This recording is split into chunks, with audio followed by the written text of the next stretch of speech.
محمد صلی اللہ لا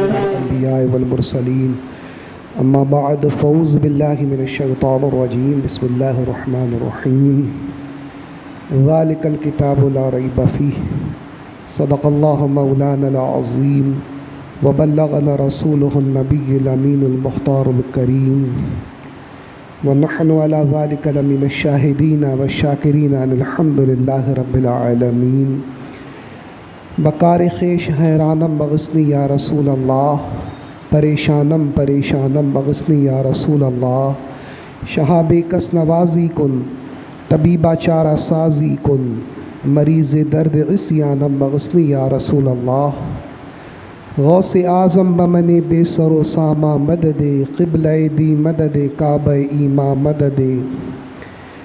آئیے ہم عرصہ سے پہلے اپنے اور ساری کائنات کے مرکز عقیدت ارواح نافدہ صلی اللہ تعالیٰ علیہ وسلم کی بارگاہ بے کس پناہ میں درود پاک کی نظریں پیش کرنے پڑھیں اللہم صلی علی سیدنا و مولانا محمد طب القلوب و دوائیہا وعافیت الابدان و شفائیہا و نور الابصار و غیائیہا وعلی آلہ و صحبہ و بارک وسلم۔ حاضرین محترم، امت مسلمہ اس وقت عالمی سطح پر اور ملکی سطح پر بے پناہ آزمائش اور امتحان سے گزر رہی ہے۔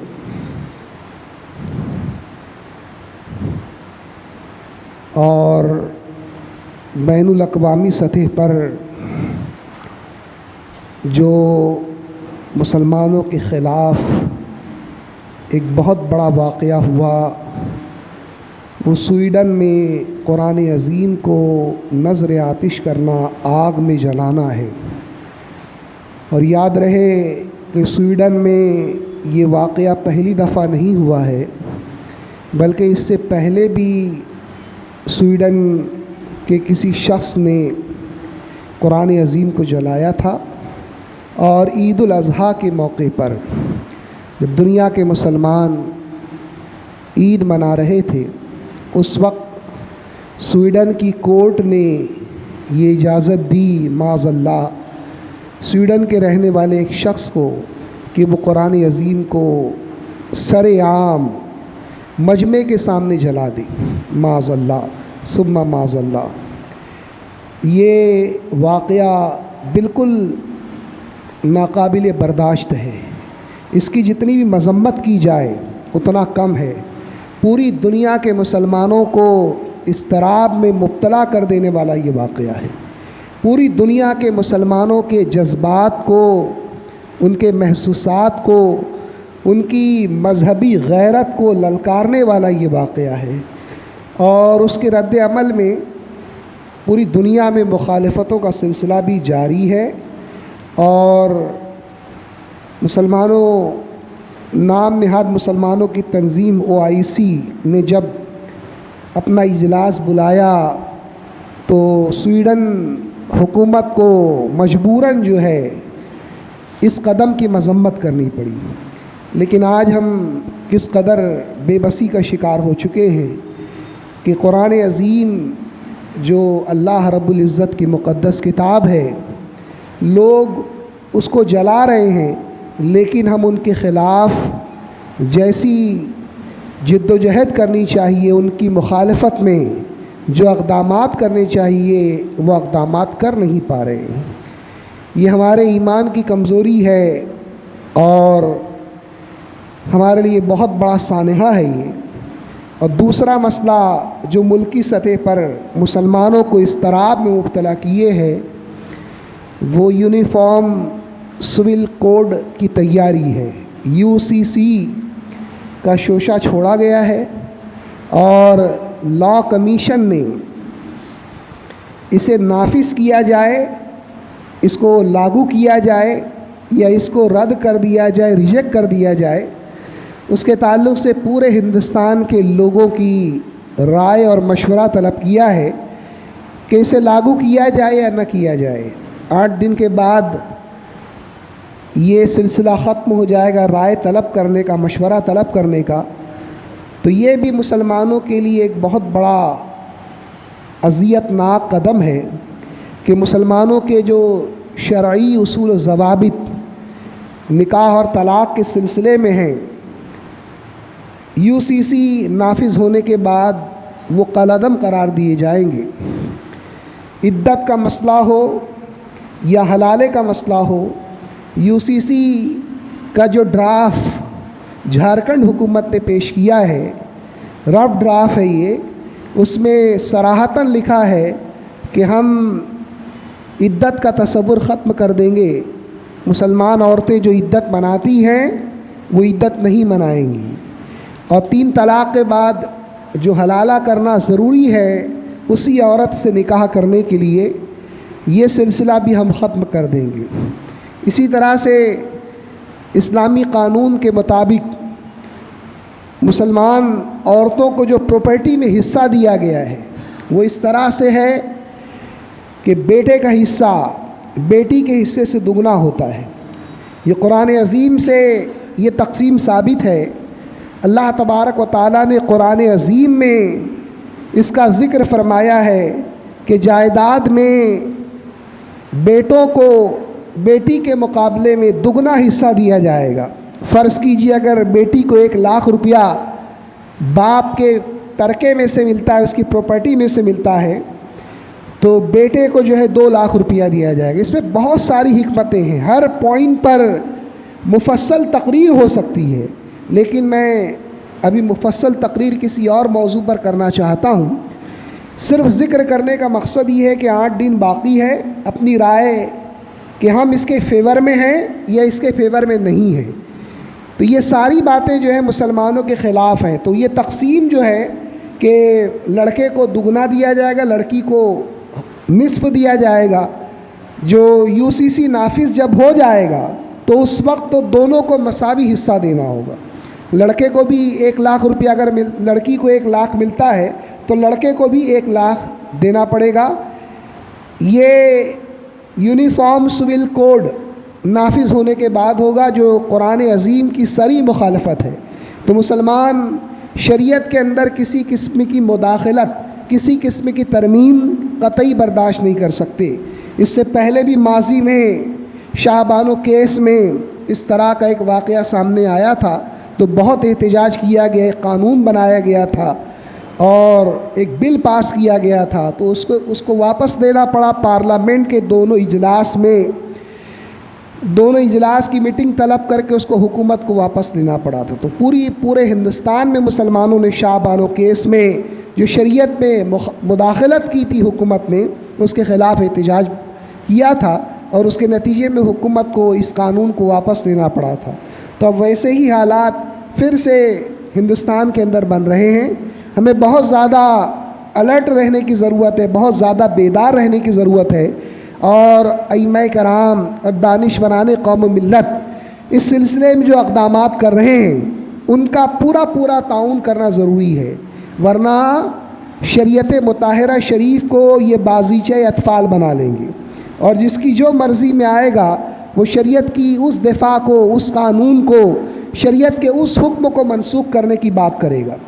تو اس لیے مسلمانوں کو بہت ضروری ہے کہ وہ ملکی سطح پر بھی حالات کا مشاہدہ کریں اور ان کے تدارک کے لیے جو کر سکتے ہیں وہ کریں، قانون اور امن و امان کی صورتحال کو برقرار رکھتے ہوئے جو کیا جا سکتا ہے وہ ضرور کیا جائے۔ اللہ تبارک و تعالیٰ نے جتنا ہم کو مکلف بنایا ہے اس تکلیف کے حساب سے، اس حکم کے حساب سے ہم ان دونوں واقعات کی مذمت کرتے ہیں، قرآن عظیم کو جلانے کی بھی، اور یہ یونیفارم سول کوڈ جو نافذ کرنے کا حکومت نے فیصلہ کیا ہے اس کی بھی ہم مذمت کرتے ہیں۔ پورے ہندوستان کے مسلمان اس کے بالکل مخالف ہیں، اور شریعت ایکٹ کو ختم کرنے کا یہ ایک طریقہ ہے، اور اس کے ذریعے شریعت ایکٹ کو حکومت ختم کرنا چاہتی ہے، مسلم پرسنل لاء کو ختم کرنا چاہتی ہے، اور مسلمان کسی بھی حال میں اس کو گوارا نہیں کریں گے۔ تو آپ لوگ لا کمیشن کی جو ویب سائٹ ہے اس کے اندر اپنی رائے ضرور ظاہر کریں کہ ہم جو ہے UCC کے نفاذ کے بالکل خلاف ہیں۔ بہت کم لوگوں نے ابھی تک اس کی مخالفت کی ہے۔ کل کے جو انقلاب میں اخبار میں خبر شائع ہوئی اس میں 3 لاکھ لوگوں کے تعلق سے تعداد دی گئی ہے کہ 3 لاکھ لوگوں نے 3 لاکھ مسلمانوں نے UCC کی مخالفت میں جو لا کمیشن نے جو ویب سائٹ بنائی ہے اس کی مخالفت میں جو ہے انہوں نے اپنی رائے کو اپنی بات کو پیش کیا ہے، جبکہ مسلمانوں کی تعداد ہندوستان میں کم و بیش 20 کروڑ ہے۔ 20 کروڑ مسلمانوں کے مقابلے میں صرف 3 لاکھ کی تعداد بہت کم ہے۔ تو علماء کرام کی ہدایت کی روشنی میں اس سلسلے میں بھی کام کیا جائے۔ ماہ ذی الحجہ جامع القرآن سیدنا امیر المؤمنین خلیفہ ثالث حضرت سیدنا عثمان غنی رضی اللہ تعالیٰ عنہ کا یوم شہادت بھی ہے، اور قرآن کی عظمت کے حوالے سے آپ کی خدمات ناقابل فراموش ہیں۔ یوں تو آپ کی بڑی خدمات ہیں، لیکن قرآن کی تدوین یہ سیدنا عثمان غنی رضی اللہ تعالیٰ عنہ کا ایک عظیم کارنامہ ہے، اور امت مسلمہ پر حضرت عثمان غنی رضی اللہ تعالیٰ عنہ کا ایک بہت بڑا احسان ہے۔ اور آج آپ کے اسی کارنامے کی وجہ سے قرآن عظیم کے اندر مسلمان کسی قسم کا اختلاف نہیں کرتے۔ یہ سیدنا عثمان غنی رضی اللہ تعالیٰ عنہ کا عظیم کارنامہ ہے۔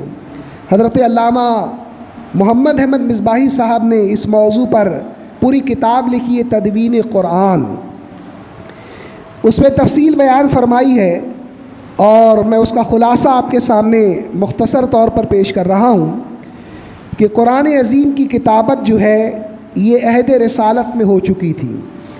نبی کریم صلی اللہ تعالیٰ علیہ وسلم کے زمانے میں قرآن کو تحریری شکل میں لکھنے کا کام مکمل ہو چکا تھا، اور قرآن عظیم کی آیات چمڑے پر لکھی جاتی تھیں، اور کچھ پتھروں کی تختیاں تھیں ان پر قرآن عظیم کی آیات لکھی جاتی تھیں، درختوں کی چھال پر قرآن عظیم کی آیتیں لکھی جاتی تھیں۔ اس زمانے میں کاغذ ایجاد نہیں ہوا تھا، تو اس لیے لکھنے کا کام انہی چیزوں سے کیا جاتا تھا، انہی چیزوں پر لکھا جاتا تھا۔ اور نبی کریم صلی اللہ تعالیٰ علیہ وسلم کے وصال فرمانے تک پورا قرآن عظیم جو ہے تحریر کیا جا چکا تھا، لیکن اس زمانے میں قرآن عظیم جو ہے یہ منتشر تھا، الگ الگ لوگوں کے پاس الگ الگ آیات الگ الگ صورتیں تھیں، اور اگر کسی کے سینے میں محفوظ تھا تو وہ حفاظ تھے۔ جو حفاظ صحابہ تھے ان کے سینے میں پورا قرآن عظیم محفوظ تھا، لیکن تحریری شکل میں یہ الگ الگ صحابہ کرام کے پاس الگ الگ آیتیں الگ الگ صورتیں موجود تھیں۔ تو پتہ چلا اس تفصیل سے کہ نبی کریم صلی اللہ تعالیٰ علیہ وسلم کے زمانے میں ہی قرآن عظیم کو تحریری طور پر لکھنے کا کام مکمل ہو چکا تھا۔ پھر جب جنگ یمامہ میں، تفصیل میں نہیں جا رہا ہوں، جنگ یمامہ میں جب صحابہ کرام بہت سارے شہید ہوئے تو اس میں 700 حفاظ صحابہ کرام شہید ہوئے۔ یہ حضرت ابوبکر صدیق رضی اللہ تعالیٰ عنہ کے زمانہ خلافت کا واقعہ ہے۔ جنگ یمامہ حضرت ابوبکر صدیق رضی اللہ تعالیٰ عنہ کے زمانے میں مسیلمہ کذاب، جس نے نبوت کا دعویٰ کیا تھا اور معاذ اللہ اس نے کہا تھا کہ میں نبی ہوں، تو اس کے فتنے کے خاتمے کے لیے مسلمانوں نے اس کے خلاف جو جہاد کیا، جو جنگ کی، وہ یمامہ کے مقام پر تھی، اس لیے اسے جنگ یمامہ سے تعبیر کیا جاتا ہے۔ اللہ تبارک و تعالیٰ نے مسلمانوں کو فتح عطا فرمائی۔ مسیلمہ کذاب جو ہے یہ مردود جو ہے مارا گیا، اسے اس جنگ میں قتل کیا گیا، لیکن اس جنگ میں مسلمانوں کا بھی بہت نقصان ہوا، بہت سارے صحابہ کرام شہید ہوئے، 700 حفاظ صحابہ کرام شہید ہو گئے۔ اور آج جو ہے قرآن عظیم کی حفاظت کا سب سے عظیم ذریعہ حفاظ کرام ہیں۔ پوری دنیا سے اگر قرآن عظیم کے نسخے مٹا دیے جائیں تو بھی مینو ہن وہی قرآن عظیم حفاظ کرام کے سینوں سے دوبارہ لکھا جا سکے گا۔ پوری دنیا میں ایک بھی نسخہ اگر باقی نہیں رہے تو بھی قرآن کو مٹایا نہیں جا سکتا۔ حفاظ کرام پڑھ کر سنائیں گے اور ان کے سنانے سے دوبارہ قرآن عظیم کے نسخے تیار ہو جائیں گے۔ تو اللہ تبارک و تعالیٰ نے وعدہ فرمایا کہ ہم نے اس قرآن کو نازل فرمایا اور ہم ہی اس کی حفاظت فرمائیں گے۔ تو حفاظت الہی کا یہ ایک طریقہ ہے حفاظ کرام کے جو سینے ہیں۔ ہم نے حفاظ کرام کی عظمت کو سمجھا نہیں، یہ بہت بڑا شرف ہے قرآن عظیم کو حفظ کرنا۔ جہاں بہت بڑے فضائل اور مکارم کے حامل ہیں، وہیں حفاظت قرآن کا جو عمل ہے اس کا بھی ایک حصہ ہے حفاظ کرام۔ تو حفاظ کرام جب بہت بڑی تعداد میں شہید ہوئے تو سیدنا عمر فاروق اعظم رضی اللہ تعالیٰ عنہ حضرت ابوبکر صدیق کی خدمت میں حاضر ہوئے اور عرض کرنے لگے کہ امیر المومنین، اس طرح سے جو ہے اگر حفاظ صحابہ شہید ہوتے رہے تو مجھے اندیشہ ہے کہ قرآن عظیم ضائع ہو جائے گا، اس لیے آپ قرآن عظیم کو تحریری شکل میں جمع کر دیں، جو منتشر ہے اس کو ایک جگہ جمع کر دیں۔ حضرت ابوبکر صدیق رضی اللہ تعالیٰ نے پہلے انکار فرمایا، پھر فرمایا کہ اے عمر، میں وہ کام کیسے کر سکتا ہوں جو رسول اللہ صلی اللہ تعالیٰ علیہ وسلم نے نہیں کیا۔ حضرت عمر نے عرض کیا کہ امیر المومنین، یہ اچھا کام ہے، یہ نیک کام ہے۔ پھر اس کے بعد حضرت ابوبکر صدیق رضی اللہ تعالیٰ عنہ فرماتے کہ اللہ تبارک و تعالیٰ نے میرا سینہ کھول دیا، میں نے جان لیا کہ عمر کی جو رائے اور مشورہ ہے وہ درست ہے۔ پھر آپ بھی اس کے قائل ہو گئے۔ حضرت زید بن ثابت کو بلایا، حضرت زید بن ثابت رضی اللہ تعالیٰ عنہ کو حکم دیا کہ تم قرآن عظیم کی آیتوں کو، صورتوں کو جن جن صحابہ کرام کے پاس وہ موجود ہے ان سے حاصل کر کے اجتماعی شکل میں، مجموعی شکل میں قرآن عظیم کو جمع کرو۔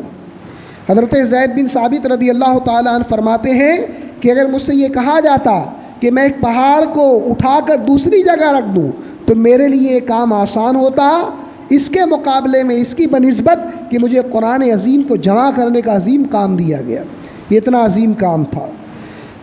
تو حضرت زید بن ثابت رضی اللہ تعالیٰ عنہ بھی راضی ہو گئے اور آپ نے قرآن عظیم جو صحابہ کرام، قرآن عظیم کی جو آیتیں اور صورتیں مختلف صحابہ کرام کے پاس موجود تھیں ان کو لے کر قرآن عظیم کو جو ہے ایک مجموعی طور پر ترتیب دیا۔ پورا قرآن جو ہے تحریری شکل میں جو موجود تھا اسے ایک جگہ جمع کر دیا، اور وہ جو نسخہ تیار کیا گیا اس قرآن عظیم کا تحریر کردہ جو نسخہ تھا، وہ نسخہ جو ہے حضرت عثمان غنی رضی اللہ تعالیٰ عنہ کے زمانے میں حضرت سیدہ حفصہ رضی اللہ تعالیٰ عنہ کے پاس موجود تھا۔ ام المومنین حضرت سیدہ حفصہ رضی اللہ تعالیٰ عنہ جو حضرت سیدنا عمر فاروق اعظم رضی اللہ تعالیٰ عنہ کی صاحبزادی تھی، ان کی بیٹی تھی، ان کے پاس موجود تھا۔ اب ہوا یوں کہ جب نبی کریم صلی اللہ تعالیٰ علیہ وسلم اس خاکدان گیتی پر جلوہ گر تھے، قرآن عظیم کے نزول کا سلسلہ جاری تھا آپ کی حیات طیبہ میں، تو اس وقت جو اسلام قبول کرنے والے تھے ان کی تعداد کم تھی۔ ابتدا میں اسلام قبول کرنے والوں کی تعداد کم تھی، اور اس میں بوڑھے بھی تھے، جوان بھی تھے، عورتیں بھی تھیں، پڑھے لکھے لوگ بھی تھے، بے پڑھے لکھے لوگ بھی تھے، کمزور بھی تھے، غلام بھی تھے۔ تو قرآن عظیم اللہ تبارک و تعالیٰ نے قریش کی لغت میں نازل فرمایا، قریش کی زبان میں نازل فرمایا۔ خود اس کا ذکر قرآن عظیم میں اللہ تعالیٰ نے فرمایا کہ ہم نے اس قرآن کو قریش کی زبان میں نازل فرمایا۔ تو قریش کی زبان چونکہ اسلام قبول کرنے والے مختلف قبیلوں سے تعلق رکھتے تھے، اور قرآن عظیم نازل ہوا زبان قریش میں، اس لیے جو دوسرے قبیلے کے لوگ تھے ان کو قرآن عظیم کی تعلیم حاصل کرنے میں دشواری ہوئی۔ ان کی زبان تھوڑا سا مختلف تھی قبیلہ قریش کی زبان سے، تو اس لیے ان کو دشواری ہونے لگی قرآن عظیم کا علم حاصل کرنے میں، قرآن عظیم کی تعلیم حاصل کرنے میں۔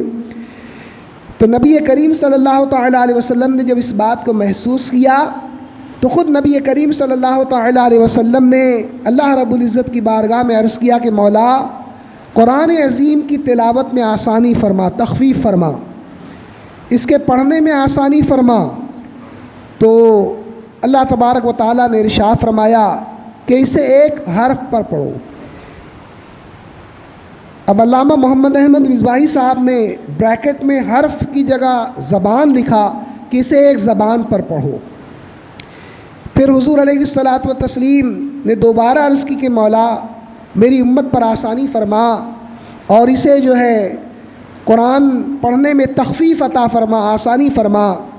تو اللہ تبارک و تعالیٰ نے ارشاد فرمایا کہ اسے 2 حروف پر پڑھو، یعنی اسے 2 زبانوں میں پڑھو، عرب کی 2 زبانوں میں پڑھو۔ پھر نبی کریم صلی اللہ تعالیٰ علیہ وسلم نے عرض کیا کہ مولا میری امت پر اور مزید آسانی فرما۔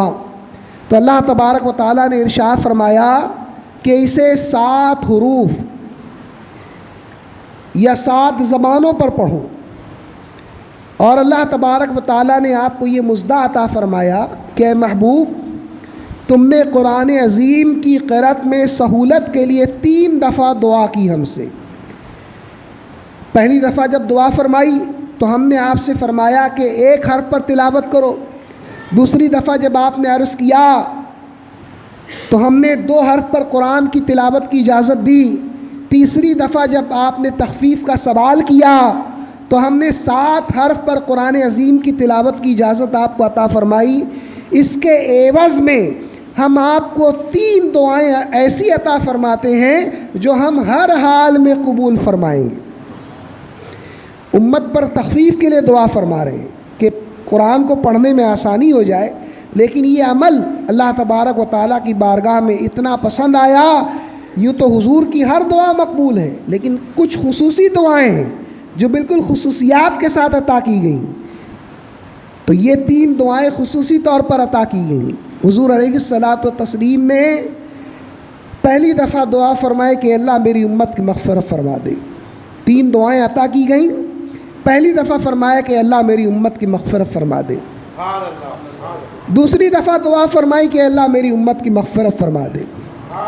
پھر حضور فرماتے کہ تیسری دعا کو میں نے اس وقت کے لیے اٹھا کے رکھا جب اولین اور آخرین میری جانب مشتاق ہوں گے، میری طرف اشتیاق رکھیں گے، سب میری شفاعت کے طلبگار ہوں گے، یہاں تک کہ ابراہیم خلیل اللہ علیہ السلام بھی میرے مشتاق ہوں گے۔ اس وقت اپنی امت کے لیے میں نے اس دعا کو سنبھال کے رکھا ہے۔ آپ غور فرمائیں نبی کریم صلی اللہ تعالیٰ علیہ وسلم کو اپنی امت سے کتنی محبت تھی، اور آج ہم سرکار دو عالم صلی اللہ تعالیٰ علیہ وسلم کے اسوہ حسنہ کو چھوڑ کر غیروں کے تقلید کرتے ہوئے نظر آ رہے ہیں، غیروں کا فیشن، غیروں کے طرز عمل کو اختیار کر رہے ہیں۔ تو بات قرآن عظیم کی قرأت کی تخفیف کے سے متعلق ہے، تو یہ عرض کر دوں کہ یہ حدیث مبارکہ کہ قرآن 7 حروف پر نازل کیا گیا، اس کی تشریح کے تعلق سے محدثین نے فرمایا کہ وہ حدیثیں جو معنی کے لحاظ سے مشکل ترین حدیثیں ہیں، ان میں سے ایک حدیث یہ بھی ہے کہ اس حدیث مبارکہ کا کیا مطلب ہے کہ اللہ تبارک و تعالیٰ نے یہ امت کو تخفیف عطا فرمائی کہ قرآن کو 7 حروف پر پڑھو۔ بہت اس کے تعلق سے، اس کے معنی کے تعلق سے شارحین حدیث نے، علماء متکلمین نے، علماء امت نے بہت کچھ لکھا ہے، اور بہت سارے اقوال اس حدیث کی تشریح میں بیان کیے گئے، یہاں تک کہ سیدنا عبدالعزیز دباغ رضی اللہ تعالیٰ عنہ جو کہ غوث وقت تھے اپنے زمانے کے، اعلیٰ حضرت نے ان کا حوالہ جو ہے فتاوی رضویہ شریف میں دیا ہے۔ الابریز تصوف کی بہت ایسی کتاب ہے جس میں بہت سارے راز روحانی دنیا کے آپ نے اللہ کی اجازت سے منکشف فرمائے، ظاہر کیے، اللہ کے حکم سے بہت ساری ایسی باتیں ظاہر کی ہیں اس کتاب کے اندر جو راز ہیں لوگوں کے لیے، لیکن چونکہ حکم الہی تھا اس لیے آپ نے ظاہر فرما دی۔ اس کتاب کے اندر بھی اس حدیث مبارکہ کی بہت نفیس تحقیق فرمائی ہے۔ یہ بحث اس کتاب میں اگر آپ پڑھیں گے کہ نبی کریم صلی اللہ تعالیٰ علیہ وسلم کے اس فرمان علی شان کا کیا مطلب ہے کہ قرآن 7 حروفوں پر پڑھو یا 7 زبانوں پر پڑھو، اس کا معنی اور مفہوم کیا ہے، تو بڑی عارفانہ گفتگو فرمائی ہے۔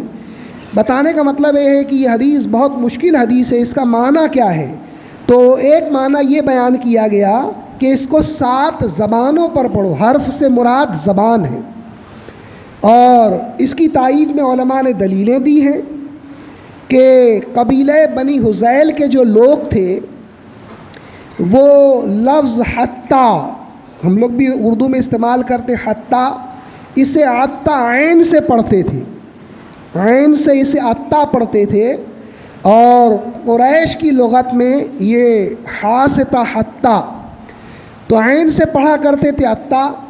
حضرت سیدنا عمر فاروق اعظم رضی اللہ تعالیٰ عنہ نے ایک موقع پر ایک شخص کو قرآن عظیم کی وہ آیت تلاوت کرتے ہوئے سنا جس میں یہ لفظ حتیٰ موجود تھا، تو اس نے حتیٰ کے بجائے عطا عین سے اس کی تلاوت کی، ہا سے تلاوت کرنے کے بجائے عین سے اس کی تلاوت کی، عطا پڑھا۔ تو امیر المومنین سیدنا عمر فاروق اعظم رضی اللہ تعالیٰ عنہ نے اس سے پوچھا کہ تجھے یہ قرآن کس نے سکھایا اس طرح سے پڑھنا؟ تو اس نے عرض کیا کہ امیر المومنین، یہ قرآن جو ہے اس طرح سے پڑھنا، اس آیت کریمہ کو اس طرح سے پڑھنا مجھے حضرت عبداللہ ابن مسعود رضی اللہ تعالیٰ نے سکھایا ہے۔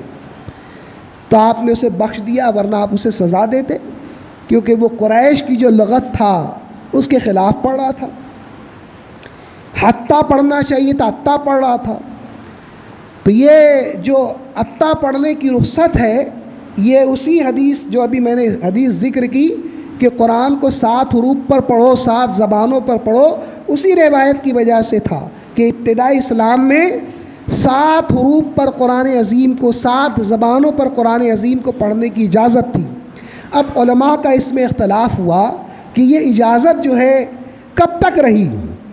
بعض علماء فرماتے ہیں کہ یہ اجازت عہد رسالت تک رہی، یعنی حضور کے زمانے میں ہی یہ اجازت ختم ہو گئی، لوگوں کو حکم دیا گیا کہ وہ ساری زبانوں کو ترک کر کے 7 زبانوں پر جو قرآن پڑھ رہے ہیں اس کے بجائے اب قرآن عظیم کو زبان قریش میں تلاوت کریں۔ اس لیے کہ حضور کے وصال فرماتے وقت، جب حضور نے وصال فرمایا اس وقت جو ہے صحابہ کرام کی بہت کثیر تعداد تھی، یہاں تک کہ فرمایا علماء نے کہ 1,24,000 صحابہ کرام جو ہے اس زمانے میں حضور کے زمانے میں موجود تھے، تو بہت بڑی تعداد ہو گئی تھی اس زمانے میں۔ تو یہ جو رخصت عطا کی گئی تھی، یہ رخصت جو ہے منسوخ ہو گئی، اور لوگوں کو حکم دیا گیا کہ دوسری زبانوں میں قرآن عظیم کی تلاوت کرنے کے بجائے قریش کی زبان میں تلاوت کریں۔ لیکن یہ بات جو ہے کچھ لوگوں تک نہیں پہنچی۔ پھر اس کے بعد لوگ جو ہے اپنی زبانوں میں، جن تک یہ بات نہیں پہنچی تھی کہ یہ حکم منسوخ ہو گیا، وہ اپنی لغت میں، عرب کی اپنی دوسری لغت میں قرآن عظیم کی تلاوت کرتے رہے، کوئی حتیٰ کو عطا پڑھتا رہا، جن تک یہ بات نہیں پہنچی پڑھتے رہے۔ دوسرا قول علماء کا یہ ہے کہ یہ اجازت جو ہے حضرت سیدنا عثمان غنی رضی اللہ تعالیٰ عنہ کے زمانے تک تھی کہ لوگ جو ہے دوسری زبانوں میں، عرب کی دوسری زبانوں میں قرآن عظیم کی تلاوت کر لیتے تھے۔ حضرت عثمان غنی رضی اللہ تعالیٰ عنہ کے زمانے میں یہ اجازت ختم ہو گئی، پوری دنیا کے مسلمانوں کو یہ حکم دیا گیا کہ قرآن عظیم کو لغت قریش، زبان قریش کے مطابق تلاوت کریں۔ اب انشاءاللہ تبارک و تعالی آئندہ جمعے کو میں جو ہے سیدنا عثمان غنی رضی اللہ تعالیٰ عنہ کو جامع قرآن کیوں کہا جاتا ہے؟ ایک تو حضور کے زمانے میں تحریری شکل میں قرآن جمع کیا گیا، لیکن وہ منتشر تھا، صحابہ کرام کے پاس الگ الگ چیزوں پر قرآن کی آیتیں لکھی گئی تھیں، پورا قرآن یکجا شکل میں نہیں تھا۔ حضرت ابوبکر صدیق رضی اللہ تعالیٰ عنہ نے قرآن عظیم کو یکجا شکل میں جمع کیا، تو پھر اس کے بعد حضرت عثمان غنی رضی اللہ تعالیٰ عنہ کو جامع قرآن کیوں کہا جاتا ہے؟ اس کی وجہ اور اس کی وضاحت انشاءاللہ آئندہ جمعے کو کروں گا۔ اللہ تبارک و تعالیٰ قرآن کی عظمت اور اس کے خلاف جو لوگ پروپیگنڈا کر رہے ہیں ان کے خلاف ہم کو جد و جہد کرنے کی توفیق عطا فرمائے۔ وما علینا الا البلاغ۔ السلام علیکم۔